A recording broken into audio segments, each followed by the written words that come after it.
Mga ka-Republic, bukas pa ang huling laro ng Ginebra bago ang FIBA break. Ngunit may malaking implikasyon sa Gin Kings ang tambak na panalo ng Magnolia laban sa Phoenix kagabi. Tabla na sa pangalawang posisyon sa Group B team standings ang Hotshots at ang Fuel Masters. At habang tumitibay ang posisyon ng mga kupunan sa itaas ng liderato, lumalalim naman at nagiging mas mahirap ang katayuan ng mga team na nasa labas ng top 4. Nasa labas ng playoff picture ang Ginebra bago ang mahabang bakasyon. Paano sila makakahabol? Pag-uusapan din natin ang highway robbery trade ng Tok and Tex na magdadala kay Joshua Monzon sa kupunan ni Chot Reyes. Kung Ginebra ang gumawa nito, siguradong maglalabasan sa lungga ang mga talangka. Pag-uusapan po natin yan, pero bago ang lahat ay maglalambing po ako sa inyo na isubscribe ninyo itong ating channel. At kung di masyadong makakaabala ay i-like at paki-share na rin ninyo. Malaking bagay po yan sa aming mga vlogger. Maraming salamat. Mga ka-Republic, hindi lahat ng laro ay naipapanalo sa loob ng basketball court. Ang ibang laban ay naipapanalo ng front office. Eksakto ang linyang ito para ilarawan ang pinakabagong kontrobersya ngayon sa PBA. Ang trade na magdadala kay Joshua Monzon sa kupunan ng Tok and Tex. Si Monzon ay tiyak na magdadala ng bagong sandata sa malakas ng arsenal ng tropang 5G. Sa kasalukuyang posisyon ng mga kupunan sa Group A team standings, ang Tok and Tex ay nasa pangatlong pwesto sa kanilang 4 na panalo at 4 na talong record. Nangunguna ang NLEX 7-1 kasunod ng SMB 7-2. Defending champion ang tropang 5G sa conference na ito, at upang lumakas ang kanilang chance na maidepensa ang Corona, matindi ang trabahong ginagawa ng kanilang front office.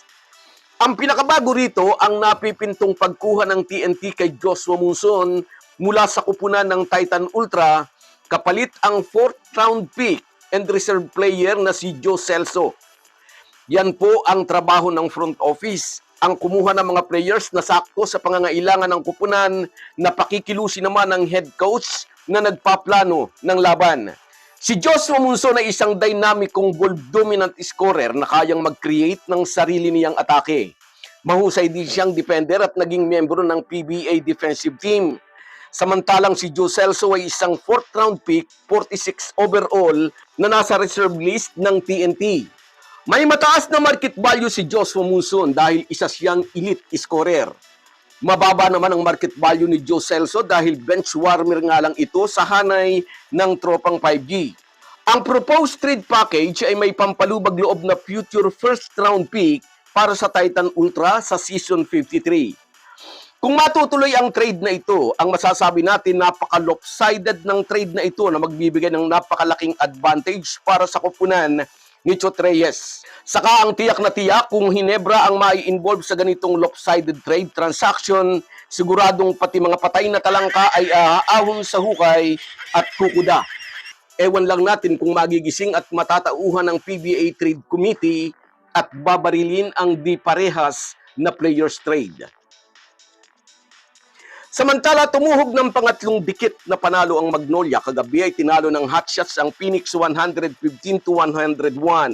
Sumandalang pambansang manok sa magandang performance ni KJ Vapin at Jerome Lastimosa upang ibigay kay Coach L.A. Tenorio ang kanyang unang panalo bilang coach laban kay Coach Charles Chu.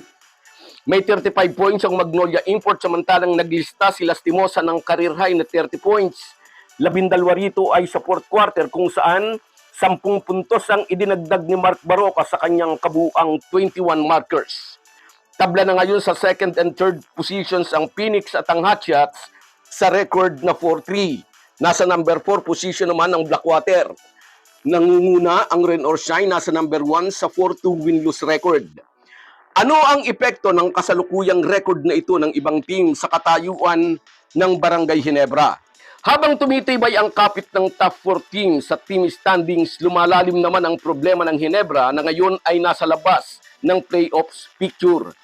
Habang nadadagdagan ang panalo ng unang 4 na kupunan, dagdag pressure sa naghahabol na team, gaya ng Ginebra at Meralco. Silang dalawa ang kupunang nasa labas ng playoff picture, 2-3 ang Gin Kings at 2-5 naman ang Bolts.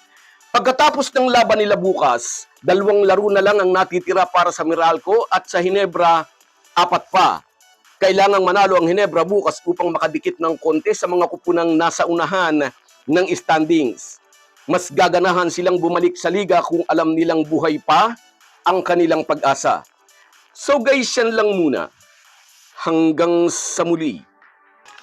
Kahit gaano po tayo kabisi, ay huwag po nating kalimutan ang ating buhay espiritual. Lagi po tayong magpasalamat sa bawat araw na dagdag sa ating buhay. Malaki po ang maitutulong ng pananalangin araw-araw. Isang paalala po mula sa inyong Halo-Halo Sports Republic.